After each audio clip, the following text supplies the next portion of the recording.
I'm Dan, welcome to another video, and today we're going to go over how efficient this Seat Leon Cupra really is.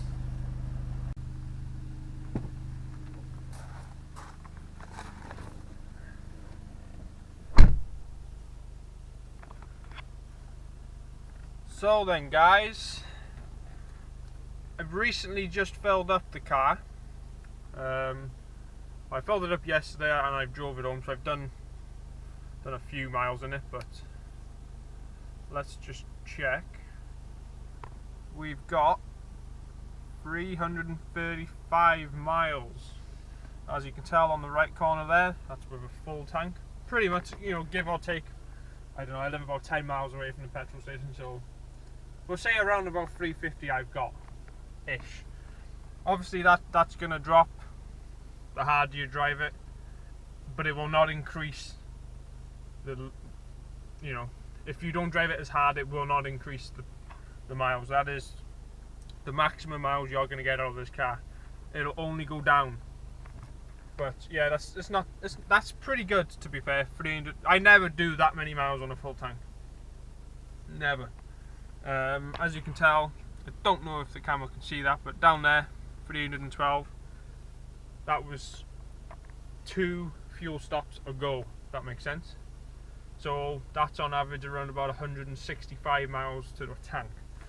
But let's be honest, I don't drive it very sensibly, so that's going to be a give. But let's see if we can get the miles per gallon up. I don't know if, because obviously I've only just started the car up. So long term, 28.2 miles per gallon. Now that surprised me actually. That's pretty good. As you can see on there, since the last refuel, which was the drive home, I averaged a 28.3 miles per gallon. So as you can tell there, I didn't drive it that hard on the way home from the fuel. Just cruising home. As you can tell, if you drive it sensibly, you will get the high 20s. But if you drive it unsensibly, you won't even get in the 20s. But you'd have to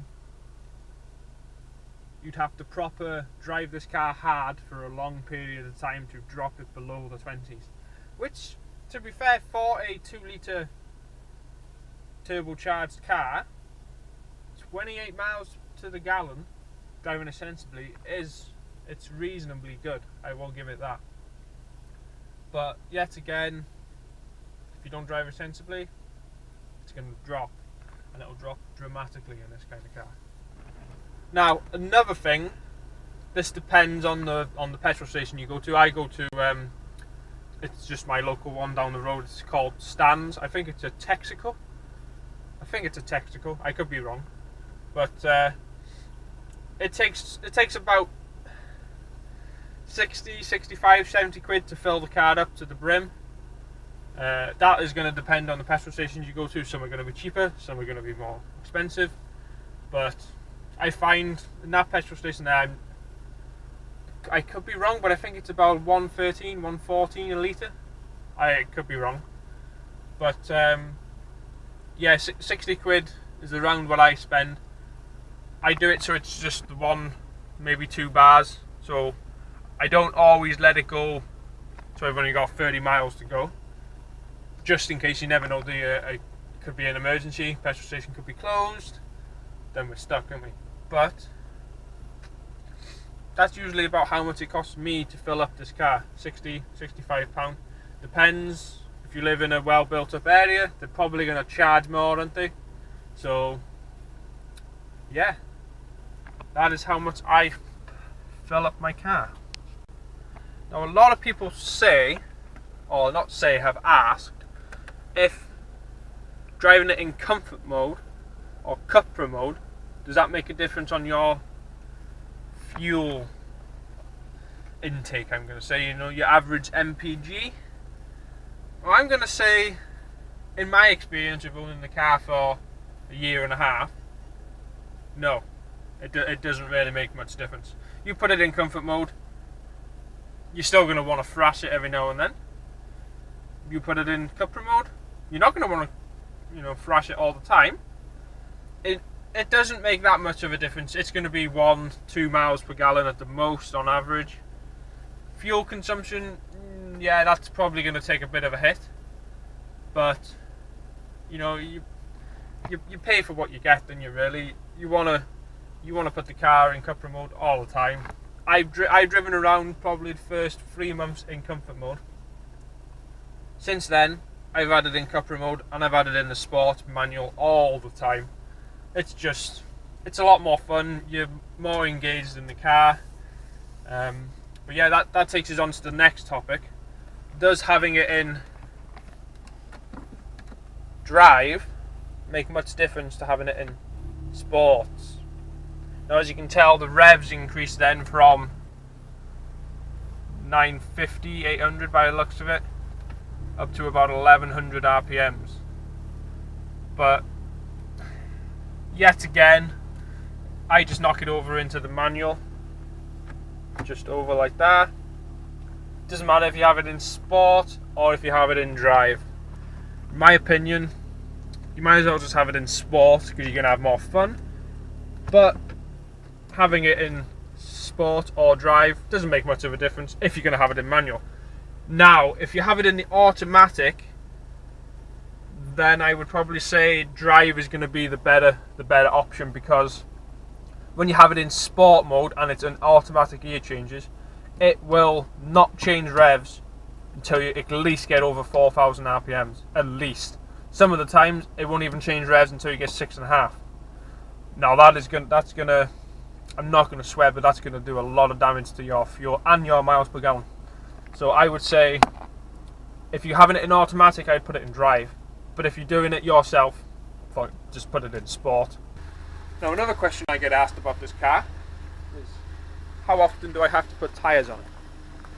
Now, I put tyres on this car, I put Continental Sports on the front. Should turn the steering wheel. I'm going to say about 8 months ago. I've gone through half the tread on the front tyres already in 8 months. And trust me, 8 months, I've done around about 3,000 miles in this car. Not a lot, so it eats the tyres. Now, I'm due to put new back tyres on this car. I have not had to change these since I've owned the car, but these have got about 2.5 mil tread both sides, so I'm looking to change them in the near future. What I was thinking is putting the front on the backs, and then getting new Michelin Pilot Sport 4S's, put them on the front. Yet again, I get the question, does the tyre really make much of a difference? I'm going to say not really, no. The more you pay, the better grip you get, don't get me wrong, but they're going to last the same amount of time, I can imagine. If you want to go for your Dunlops, you're looking around about £120 a corner, because these are the 19s. But if you're going to go Continentals, or I've been looking at their Michelin Pilot Sports, you're looking around about 185, I think they got quoted, per corner. Which, don't get me wrong, on a car like this, it's going to be worth it because you need to grip, because it's a front wheel drive car. But I would not necessarily say that you needed them on for all 4 corners. You could go for the Continentals on the back and the Michelin Pilots on the front. Continentals, you're looking around about 155, 160. Michelin's 185 upwards with fitting per corner, that is, as well. But yeah, I'd say that the fronts last about 10 to 12 months maybe.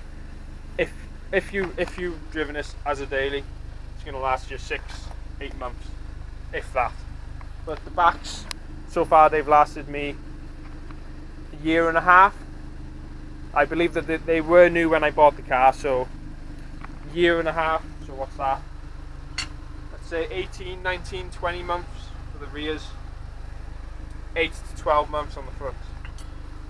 But yeah guys, that's pretty much all I have to say about the efficiency. I could go into how much it costs to run the car, but just let me know in the comment section below if you want me to do a video on how this car is to run. What's the insurance like, tax, how often do you have to put fuel in.